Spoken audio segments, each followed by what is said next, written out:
ఏంటిదంతా? అది కాదండి, అయ్యో అలాగే దూరకండి. ఎంతమంది కంటే పెన్నులు ఇంకా కదా. సరే సార్ మీరు ఎంత పెద్ద రైటర్ అనుకోలేదు సార్. మీరు రాసే ప్రతి పదం పెన్నతో రాసినట్లు లేదు సార్, మీ మనసుతో రాసినట్టుంది సార్. సార్ మీరు ఏమి అనుకోనంటే శ్రీశ్రీ గారు ఎండమూరి గారి కంటే మీరే బాగా రాస్తున్నారంటే నమ్మండి. మీరు బాల్ పెన్ను పట్టుకున్న బమ్మెర పోతన, ఇంకు పెన్ను పట్టుకున్న ఈవి సత్యనారాయణ గారు సార్. ఈవీవి గారు డైరెక్టర్ కదా అంకుల్. ఓకే ఓకే సరే సరే పెడుతున్నాను ఆగండి. అరే పాటలు తర్వాత పద్ధతి పాటించాలి. ఏంటిది? ఒక్క నిమిషం పెడుతున్నాను. ఓకే ఓకే సరే ఒక్క నిమిషం ఆగండి, పెడుతున్నాను కదా అందరికి. ఏంటో రైటర్ పద్మభూషణ్ యూత్. నమస్తే అండి.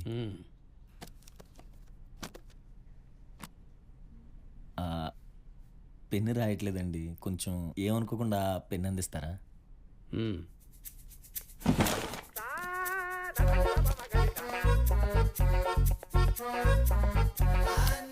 థ్యాంక్స్ అండి.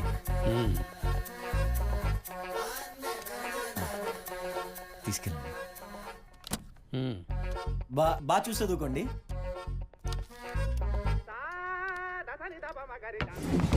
నాకున్న ఒక్కగానొక్క బెస్ట్ ఫ్రెండ్ సౌమిత్రి.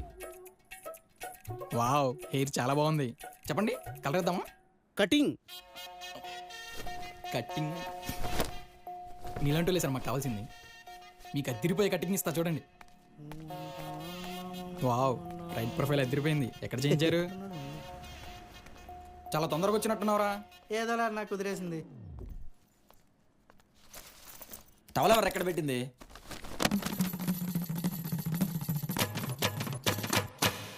రేయ్ సార్ని చూసుకో. ఏంటి చూసేది? ఏముంది ఇక్కడ? ఈరోజు రేట్ ఎంతో తెలుసా? వడ్డీ కట్టాలి అంతేగా. అయినా అదేం వడ్డీరా, 2 సంవత్సరాల నుంచి కడుతున్నావు, ఇంకా తగ్గట్లా? తగ్గడానికి నువ్వు కట్టేది అసలు కాదు, వడ్డీ. అయినా ఈ భయం 4 లక్షలు అప్పు చేసే ముందు ఉండాలి. 4,27,000. అదే అన్ని వేలు పెట్టి పబ్లిష్ చేస్తే అమ్ముడుపోయిన కాపీలు ఎంత? వేల మీద లెక్క పెట్టుకునేంత. మిగతావన్నీ తీసుకొచ్చి ఇక్కడ కొన్ని, ఇంట్లో కొన్ని, ఏదో గోడంలో బస్తాలు దాచినట్టు దాస్తున్నావు కదరా. ఇప్పుడేంటి, వడ్డీ కట్టాలి అంతేగా. రేపు పొద్దున్న కట్టేసి వద్దాం. అలా కాదురా, నా దగ్గరుంటే నేనే కట్టేసేవాడిని. నీ దాకా రానిస్తానా చెప్పు? మళ్ళీ వాడికి మనకి మాట రాకూడదని. సర్లేరా, రేపు పొద్దున వస్తా, కట్టేద్దాం. ఓకేనా? సరే ఉంటా. మర్చిపోకు. ఎందుకన్నా ఇలాంటి వాళ్ళకి అప్పిస్తావు? తీసుకుంటారు కానీ తీర్చరు. రే నువ్వు వచ్చి ఎన్ని రోజులు అయింది? 2 వారాలు అయిందన్న. ఓ 2 వారాలు అయిందా? 2 నిమిషాల్లో బయట ఉంటా. అన్నా ఏంటి వాళ్ళు ఎవరు రావట్లేదు? అన్నా నమస్తే. వచ్చేసాడు. పుస్తకాలు ఎన్ని వెళ్ళి? ఎన్నిచ్చా? 29. అన్ని. అబ్బో, అన్ని వెళ్ళిపోతే మళ్ళీ ప్రింటింగ్ స్టార్ట్ చేయాలిగా. అన్నీ అలాగే ఉన్నాయి. అంటే ఒకటి కూడా వెళ్ళలేదా? నువ్వే చూసుకో ఎన్ని వెళ్ళియో. సార్ సార్ సార్ సార్ రండి సార్. సార్ సార్ లోపల రండి సార్. సార్ మీరు రండి సార్, ముందు అన్నీ ఉన్నాయి, ఒకసారి చూసుకోండి వచ్చి. నేను ఎప్పటికైనా ఏదైనా సాధిస్తానని నమ్మే మా నాన్న మధుసూదన్ రావు, రిజిస్టర్ ఆఫీస్లో క్లర్క్. బుట్టబొమ్మ బుట్టబొమ్మ నన్ను చుట్టుకుంటివే, జిందగీకే అట్టబొమ్మై కుంటివే.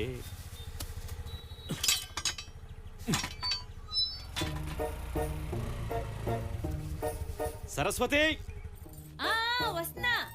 మా అమ్మ సరస్వతి, హౌస్ వైఫ్. వచ్చేసారా? ఇటువంటి అవి తీసుకో. ఏంటో మధుసూదన్ గారు, ఆ పంచదార ప్యాకెట్ పడేశారు. పంచదార ప్యాకెట్ కాబట్టి పిలిచి మరీ ఇస్తున్నాడు. ఏ- అదే జీడిపప్పు ప్యాకెట్ పడి ఉంటే పట్టుకుని పరిగెత్తేవాడు. ఏం అడిగినా చెప్పకు. బాగున్నారా గురునాథం గారు? బానేనమ్మా. మధుసూదన్ గారు, ఈ వయసులో ఈ పనులన్నీ మీరు చేయడం అవసరం అండి? మీ అబ్బాయి ఖాళీగానే ఉంటాడు కదా, ఆయన చేత చేయించుకోవచ్చు కదా. నాకంటే ఆడపిల్ల, నాకు తప్పదు. అవునమ్మా, ఎప్పటి నుంచో అడుగుదాం అనుకుంటున్నాను. అసలు మీ వాడు ఏం చేస్తాడు? అడిగావా? జాబ్ చేస్తున్నాడు. ఏం జాబో? బందర్ రోడ్ లో ఉందిగా స్టేట్ లైబ్రరీ, అందులో వర్క్ చేస్తున్నాడు. జీతం ఎంతో? 12,500 అండి. ఏంటమ్మా 12,500? వచ్చే నెల ఇంకొక 2,000 పెరుగుతుందండి. ఏంటమ్మా పెరిగేది? ఇంకా 10,000కి 12,000కి ఉద్యోగం చేస్తున్నాడంటే ఇది నిజమా? నవ్వొస్తుంది. ఏ మధుసూదన్ గారు, మరీ అంత నవ్వకండి. నైట్ ఏం తిన్నారో పళ్ళలో కనిపిస్తుంది. ఆయన గురించి తెలిసినే కదా, రండి. ఉంటామండి. ఏదో పనిలో ఉన్నట్టున్నారు, మళ్ళీ వస్తానులేండి. అలాగే చేయండి. వీడెక్కడికి వెళ్ళాడు? ఇదేమన్నా కామ్గా ఉండి నవ్వుతూ మాట్లాడు.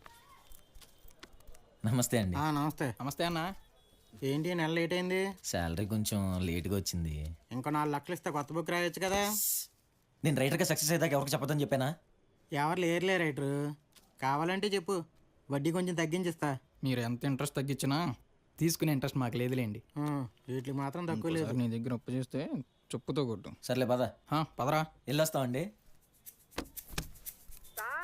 బుక్ మర్చిపోయానే. లాస్ట్ టైం కూడా ఇలాగే మర్చిపోయి. తీసుకెళ్ళి ఉంచుకోవచ్చుగా. ఇప్పటికే చాలా ఉన్నాయి, తీసుకెళ్ళి. సరే వచ్చిన వడ్డీ కట్టడానికి వస్తా కదా, అప్పుడు చెప్తా నీ సంగతి. నీ బుక్ కనుక సక్సెస్ అయింటే ఆటోగ్రాఫ్లు ఇచ్చేవాడు, ఇలా అప్పులు కట్టడానికి వచ్చేవాడు కాదు. అయినా ఇలా అప్పు సంగతి బుక్ సంగతి ఇంట్లో చెప్తే అంకులు ఏదో చేసేవాళ్ళు కదరా.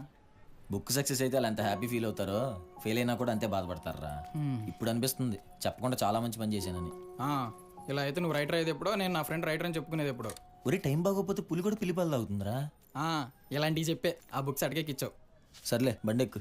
లేదులే, నేను సరుకులు తీసుకోవాలి, నువ్వు వెళ్ళి మన షాప్లో కూర్చో. సరే. నేను 1 గంటలో వచ్చేస్తా.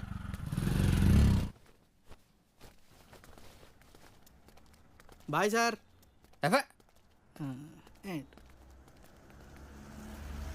మీరు వెళ్తారా? లేదు ఆయన రాలే గాని రా. నువ్వు కూర్చోరా.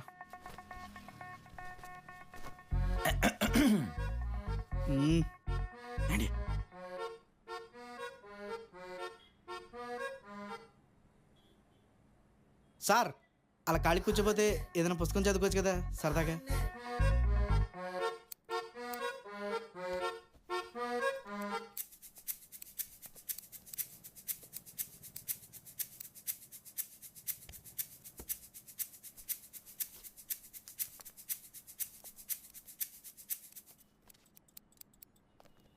Hello hi. హే, ఈ బుక్ ఎలా దొరికింది మీకు? అమెరికాలో కూడా ఈ కాపీ కోసం ఫైట్ చేస్తున్నాను అన్నానే. మా ఫ్రెండ్స్ని అడిగితే అసలు లేవన్నారు. ఇక్కడ ఎన్ని కాపీస్ ఉన్నాయి? మా ఫ్రెండ్స్కి ఫోన్ చేస్తే సెలూన్ బయట హౌస్ఫుల్ బట్టి పెట్టేసుకుంటారు.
ఈ బుక్ ఎలా తీసుకెళ్లారు మీరు?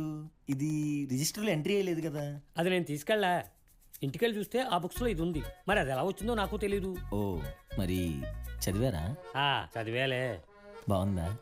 ఏమిటి బాగుండేది? ఒక తలా తోకాలు ఎక్కడా రాశాడు. అసలు అదేం రాయడం? ఎగ్జాక్ట్లీ, నాకు అదే అనిపించింది. అసలు ఇలాంటి పుస్తకం మన లైబ్రరీలోకి ఎలా వచ్చిందా అని డౌట్ వచ్చింది. కాకపోతే ఆ దమయంతి నాగిరెడ్డిని చంపే ఎపిసోడ్ బాగా రాసాడు అనిపించింది. అది ఇంకా చెత్త. అసలు సడన్ గా క్యారెక్టర్ చచ్చిపోవాల్సిన అవసరం ఏముంది? క్యారెక్టర్ చచ్చిపోతుంటే కథ ఎండ్ అవ్వకూడదు, మొదలవ్వాలి. అసలు ఎమోషన్స్ లేకుండా, మలుపులు లేకుండా, అసలు ఆ రైటరు బుక్ ద్వారా ఏం చెప్తున్నాడో కూడా తెలియలే. వస్తున్నానండి.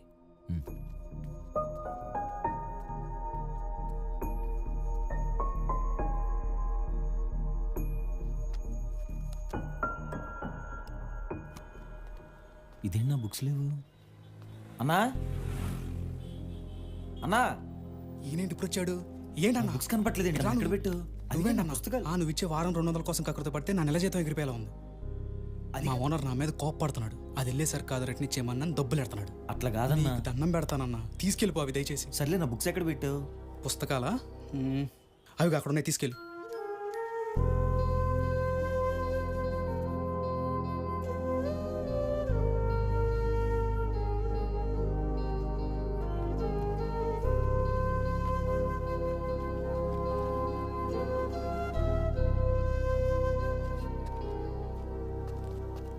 నిన్ను చూస్తే జాలేస్తుంది. నా పరిస్థితి కూడా అర్థం చేసుకుని తీసుకెళ్ళిపో. కానీ ఎప్పటికైనా నువ్వు మంచి రైటర్ అవుతావు.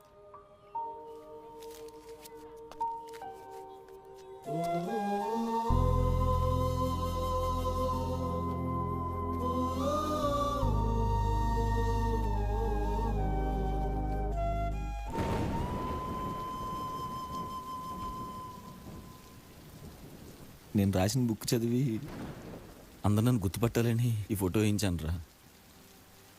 ఎందుకు గుర్తుపడతారులే, బుక్కే నచ్చినప్పుడు తను రాసిన ఎవరు పట్టించుకుంటారు. ఇదంతా రోజు చూసేదే, కానీ ఆ షాప్ వాడు మిగతా పుస్తకాలతో పెట్టకుండా అలా చెత్తపుట్ట పక్కన పెట్టేపాటికి చాలా బాధేసిందిరా. నేను రాసింది మరి అంత విలువ లేకుండా ఉందా? అరే నువ్వు ఆనందంగా ఉండడానికే ఈ బుక్ రాసావు. ఇప్పుడు ఈ బుక్ వల్లే బాధపడుతున్నావు. నా మాట విని కొన్ని రోజులు ఈ బుక్స్, లైబ్రరీ ఇవన్నీ పక్కన పెట్టే, బ్రేక్ ఇచ్చే. కావాలంటే మళ్ళీ ఫ్రెష్గా ఇంకో బుక్ రాయి. అంతేగాని ఇలా బాధపడుతూ కూర్చుంటే ఎలా రా? ఊరుకోరా. ఇదంతా చూస్తుంటే నా మీద నాకే నమ్మకం పోతుంది. లేదురా, ఈసారి రాస్తే మాత్రం నేను గొప్పగా రాయగలను అని నా మీద నాకు నమ్మకం వచ్చినప్పుడే ఇంకో బుక్ రాస్తా.